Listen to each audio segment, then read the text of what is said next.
Tegal, kota pesisir di utara Jawa Tengah. Di balik denyut aktivitas paginya, tersimpan sebuah tradisi yang terus dihidupkan.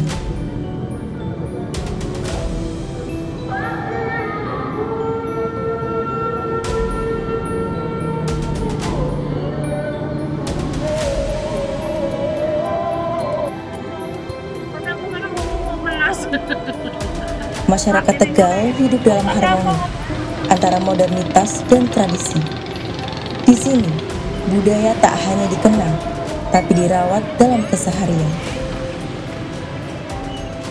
Dari tutur warga, nilai luhur diwariskan.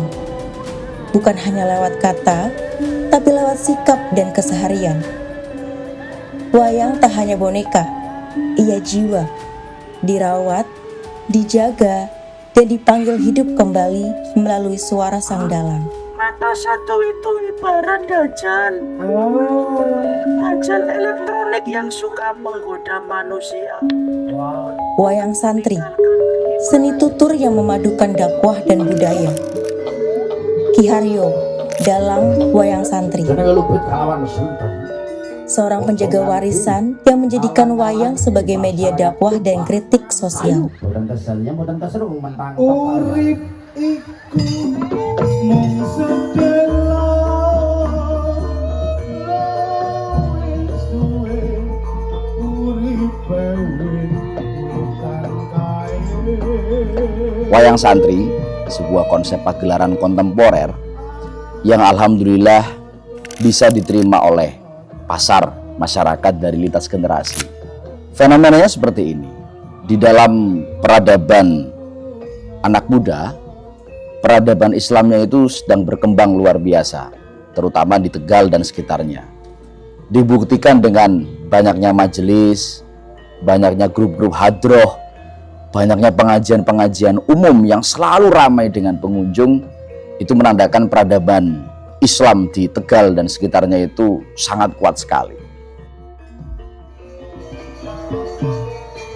Jadi begini, menurut sudut pandang saya, dulu itu wayang digunakan untuk media dakwah oleh para wali di era Demak Bintoro untuk merangkul para umat agar mau masuk ke agama Islam. Jadi wayang santri di sini menurut saya adalah melanjutkan dakwah dari para wali untuk mendekatkan masyarakat kepada tuntunan agama, terutama di agama Islam. Dan di sini saya mengamati bahwa wayang santri merupakan pertunjukan wayang yang bisa dinikmati oleh semua kalangan. Walaupun intinya adalah menyampaikan nilai kebaikan di dalam pertunjukan tersebut yang terbungkus dalam lakon, namun juga dihiasi dengan adegan-adegan atau canda humor yang itu untuk menarik para penonton wayang lebih dahulu. Ketika mereka sudah tertarik, sudah gembira, sudah senang hatinya, maka di situ kesempatan untuk memasukkan pesan-pesan moral yang disampaikan oleh dalang melalui media wayang santri tersebut, sehingga bisa dinikmati, diresapi, dihayati oleh para penonton wayang santri.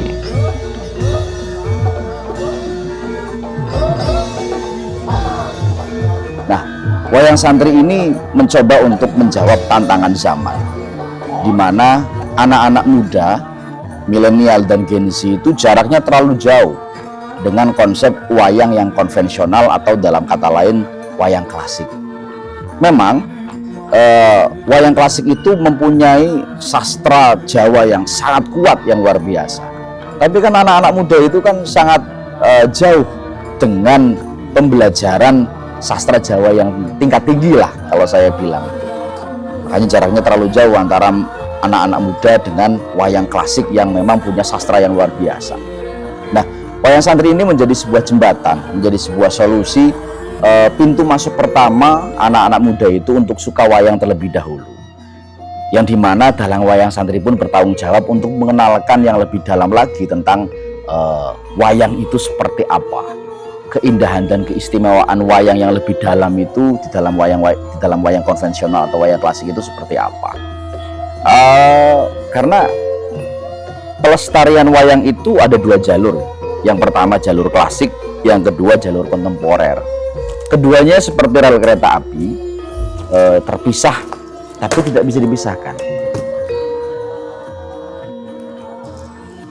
Wayang klasik itu menjaga pakem-pakem, menjaga tradisi dengan baik, menjaga aturan-aturan dan tata pentas yang sangat luar biasa.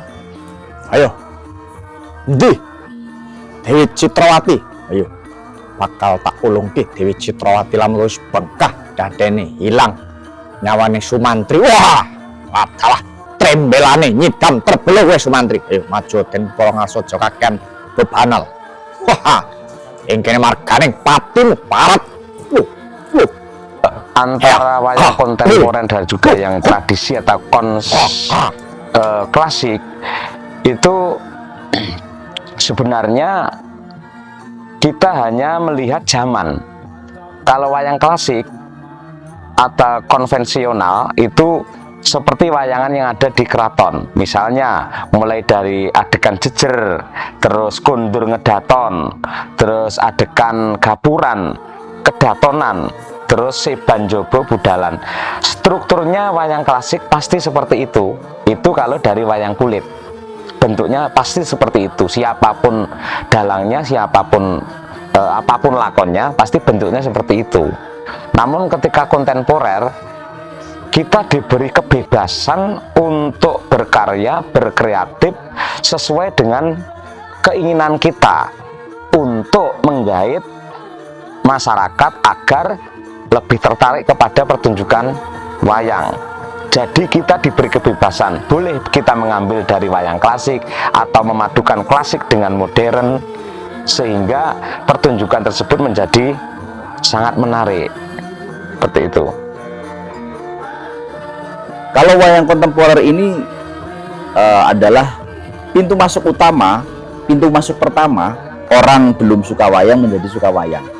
Apalagi di daerah-daerah yang ekosistem kebudayaannya tidak terlalu baik, gitu.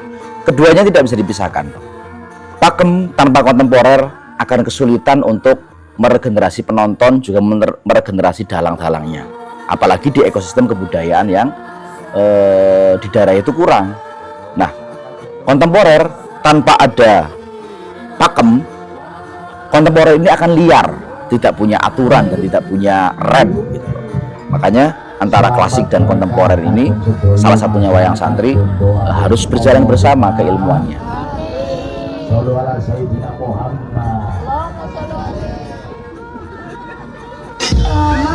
Nah, demikian sinden-sindennya. Matanya picek apa sih? Ayo wong ana jeneng kayak kata-kata.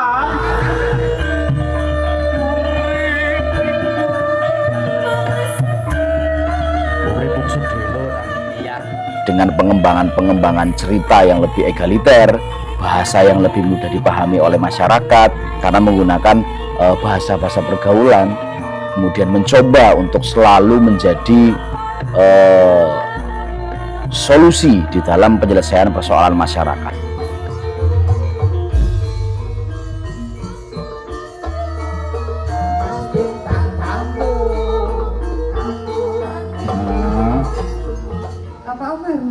Apa sih Jepang? Akalnya gimana sehat? Akas. Ya. Apa yang akas? Ya, tahu. Wayang santri mencoba untuk mengangkat isu-isu viral sehingga wayang santri itu seperti wayang pada umumnya. Hakikat wayang itu bukan hanya tontonan tapi juga bisa menjadi tuntunan. Ditambah lagi wayang santri pun ada penciptaan karakter-karakter yang telah dilakukan sejak zaman orang tua saya di Institut Mono.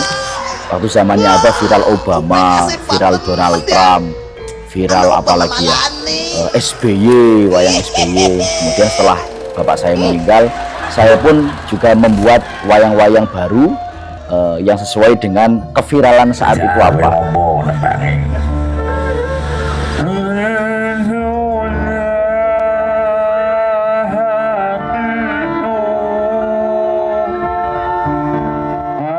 Adamu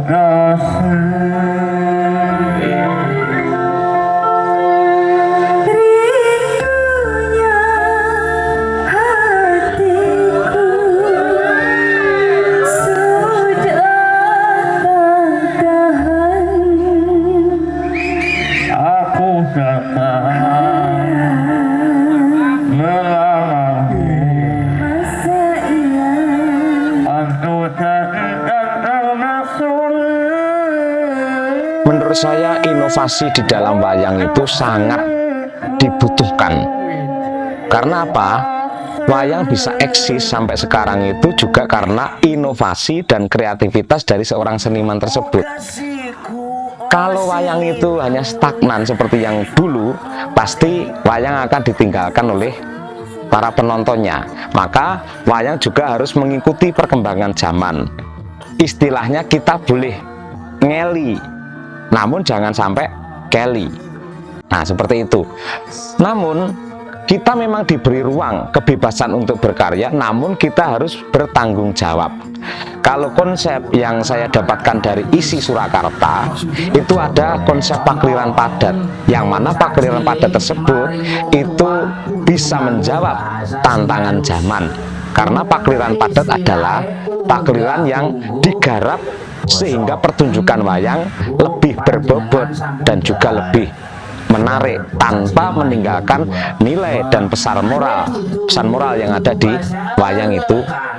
Ya, adanya wayang kulit, adanya wayang santri, wayang kiai, dan wayang yang ada di Nusantara itu seperti kita ada di taman bunga, ada yang mawar, ada yang melati, ada bunga apapun, yang semua adalah mendukung keindahan di dalam taman tersebut.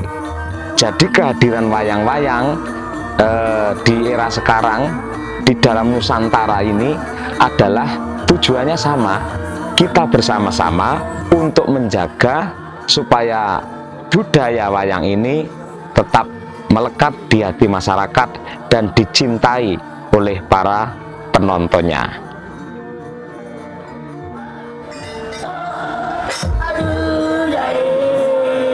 Pesan saya ini kan acara remaja masjid, paling tidak bisa mendidik anak-anak, terutama anak-anak remaja masjid di desa Gunung Harum, di mana sekarang banyak remaja-remaja yang berlari kepada terutama sekarang ke judi online banyak sekali lah.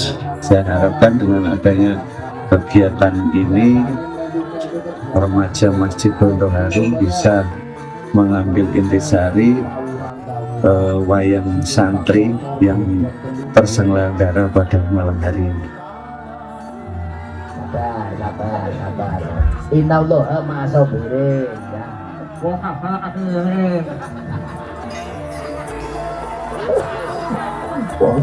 Saya membuat wayang Coach Sinteyong, wayang Cristiano Ronaldo, wayang Limbat, wayang Denny Caknan, wayang Didi Corbuzier. Nah, itu sesuai dengan perkembangan zaman, supaya betul-betul generasi muda itu tidak terlalu jauh dengan wayang. Jadi di wayang santri itu mencoba terus menjawab tantangan zamannya seperti apa. Itu yang menjadikan wayang santri mudah diterima, karena jarang sekali seorang dalang itu membuat konsep kontemporer yang diterima pasar. Nah, harapan kami mudah-mudahan wayang santri ini bisa menjadi jembatan untuk anak-anak muda bisa mencintai wayang, karena betul-betul luar biasa di dalam pagelaran wayang ini. Sekali lagi, bukan hanya tontonan, tapi juga bisa menjadi tuntunan. Kelak kita tidak tahu kegilaan zaman akan seperti apa. Peganglah teguh agama dan kebudayaan, kita tidak akan pernah kehilangan arah, insya Allah.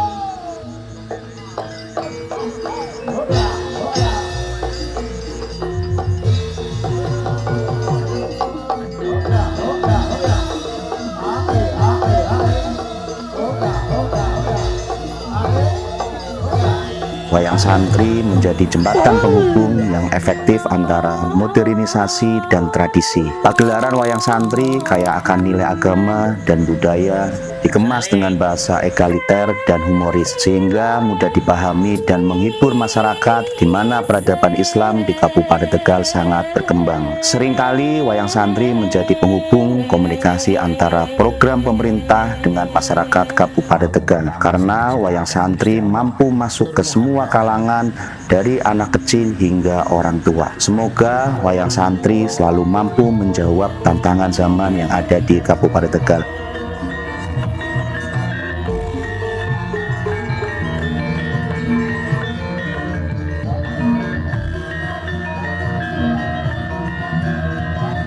Wayang santri telah menjadi jembatan penghubung yang efektif antara modernisasi dan tradisi.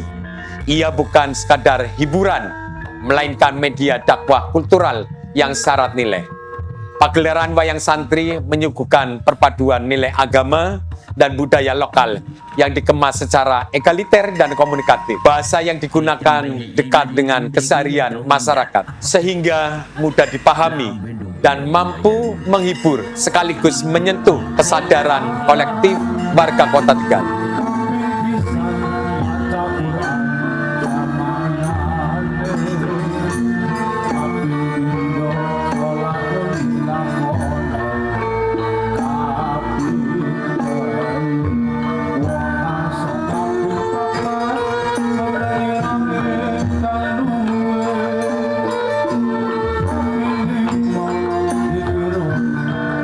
Wayang santri adalah bentuk perlawanan terhadap lupa, sebuah jembatan antara masa lalu dan masa kini, antara cerita dan cahaya, pembawa pesan baik melalui rangkaian ragam cerita. Dari Tegal hingga generasi baru, suara para santri akan terus berkisah, selama ada yang mendengar, selama ada yang peduli. Mari kita jaga dan lestarikan karya ini sebagai warisan luhur yang menjawab tantangan zaman dengan kearifan lokal. Terima kasih. Wassalamualaikum warahmatullahi wabarakatuh.